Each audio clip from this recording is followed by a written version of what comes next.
अस्सलामुअलैकुम वरहमतुल्लाहि वबरकातुहू।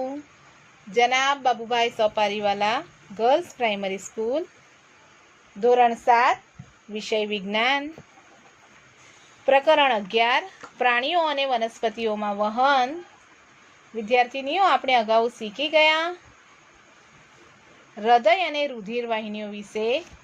જેમાં આપણે રુધિર જોયું કે રુધિર રસ, શ્વેતકણ, રક્તકણ અને ત્રાક કણિકાઓ ધરાવે છે.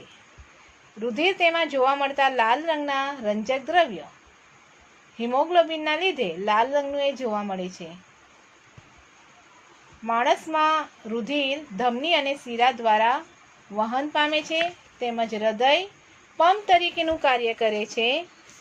હૃદયના ધબકારા, નાડીના દર આપણે અગાઉ જોઈ ગયા.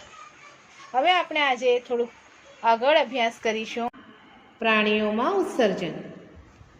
આપણે ઉચ્છ્વાસ દરમિયાન ફેફસા દ્વારા કેવી રીતે કાર્બન ડાયોક્સાઇડ ઉત્સર્ગ દ્રવ્ય નિકાલ પામે છે,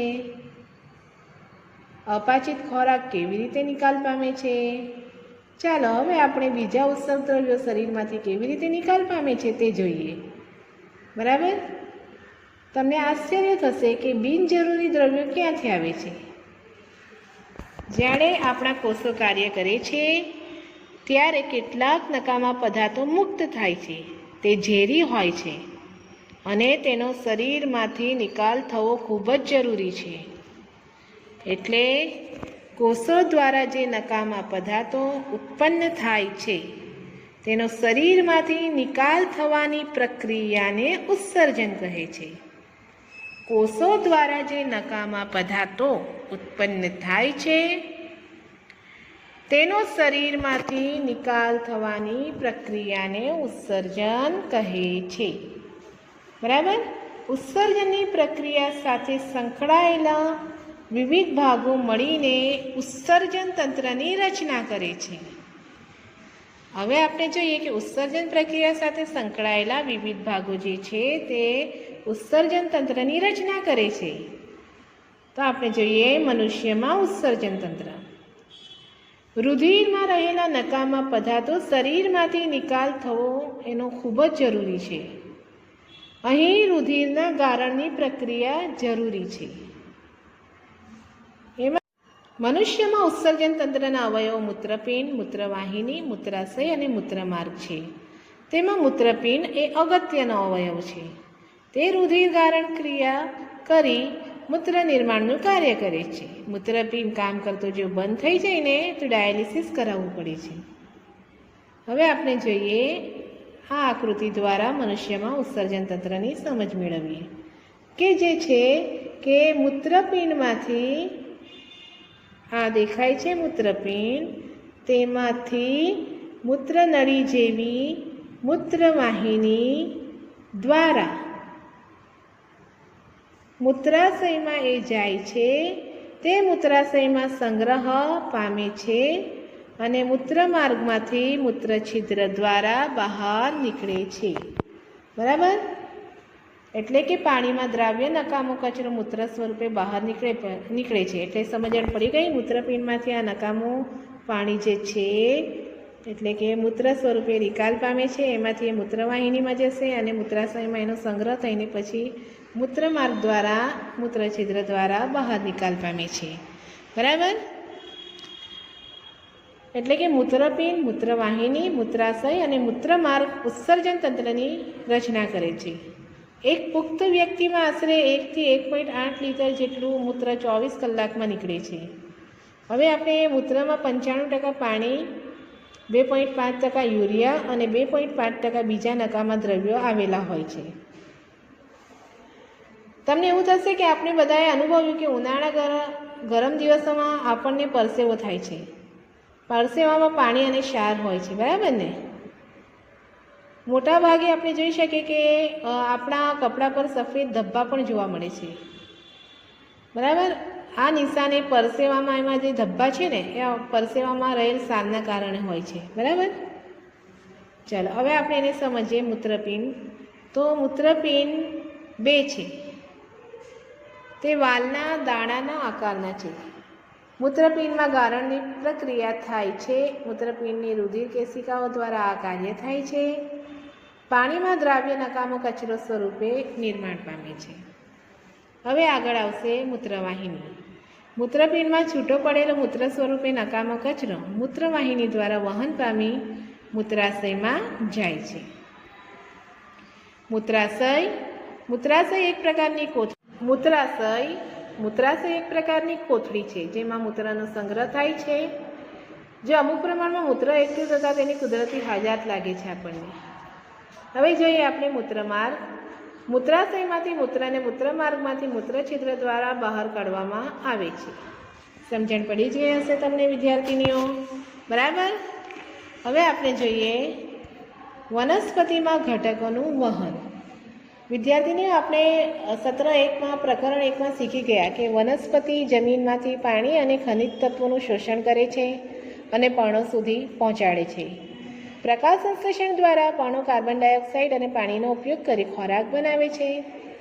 અને આગળના પ્રકરણમાં એ પણ જોઈ ગયા કે ખોરાક એ ઉર્જાનો સ્ત્રોત છે અને દરેક કોષ ગ્લુકોઝના તૂટવાથી ઉર્જા પ્રાપ્ત કરે છે. કોષો આ ઉર્જાનો ઉપયોગ જૈવિક ક્રિયાઓ માટે કરે છે. આથી સજીવના દરેક કોષ પાસે ખોરાકનો જથ્થો પ્રાપ્ય હોવો જોઈએ, બરાબર? આ ખનિજ તત્વો જમીનમાંથી મૂળ દ્વારા શોષાઈ પર્ણો સુધી પહોંચે છે, બરાબર? ખોરાક. હવે આપણે જોઈએ આગળ. વનસ્પતિ જે છે તે જમીનમાંથી પાણી અને ખનિજ તત્વોનું શોષણ કરે છે અને પર્ણો સુધી પહોંચાડે છે. પ્રકાશ સંશ્લેષણ દ્વારા પર્ણો દ્વારા કાર્બન ડાયોક્સાઇડ અને પાણીનો ઉપયોગ કરી ખોરાક બનાવે છે. ખોરાક એ ઉર્જાનો સ્ત્રોત છે. હવે આપણે જોઈએ પાણી અને ખનિજ તત્વોનું વહન. જેમાં તમને આ આકૃતિ દેખાય છે.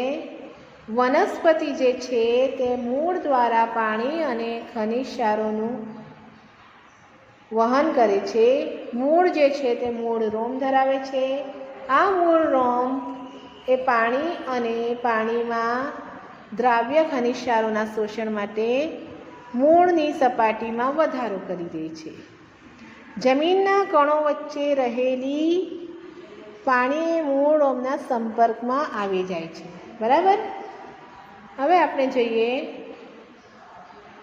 આ જ છે કે વનસ્પતિ મૂળ દ્વારા પાણી અને ખનિજ ક્ષારોનું વહન કરે છે. મૂળ એ મૂળોમ ધરાવે છે. મૂળોમ એ પાણી અને પાણીમાં દ્રાવ્ય ખનિજ ક્ષારોના શોષણ કરે છે, માટે મૂળની સપાટીમાં એ વધારો કરે છે. જમીનના કણો વચ્ચે રહેતો પાણી મૂળોમના સંપર્કમાં આવે છે. હવે જોઈએ આપણે કે વનસ્પતિ પાણી અને ખનિજ ક્ષારોના વહન માટે પાઇપ જેવી વાહિની ધરાવે છે. આ વાહિનીઓ ચોક્કસ પ્રકારના કોષોની બનેલી છે, બરાબર? જેને વાહક પેશી કહે છે. સજીવોના કોષોના સમૂહ ચોક્કસ પ્રકારના કાર્ય કરવા માટે એકઠા થાય છે, જેને પેશી કહે છે, બરાબર? કોષોનો સમૂહ ચોક્કસ પ્રકારના કાર્ય કરવા માટે જે એકઠા થાય છે તેને પેશી કહેવાય છે. પાણી અને ખનિજ ક્ષારોના વહન માટેની વાહક પેશીને જલવાહક પેશી કહે છે. પાણી અને ખનિજ ક્ષારોના વહન માટેની જે પેશી છે તેને જલવાહક પેશી કહે છે, બરાબર? આ જલવાહક પેશી સળંગ નળીઓનું જાળું બનાવે છે જે મૂળથી પ્રકાંડ અને દાળીઓને સાંકળે છે. આથી પાણીઓનું વહન સમગ્ર વનસ્પતિના ભાગમાં જોવા મળે છે.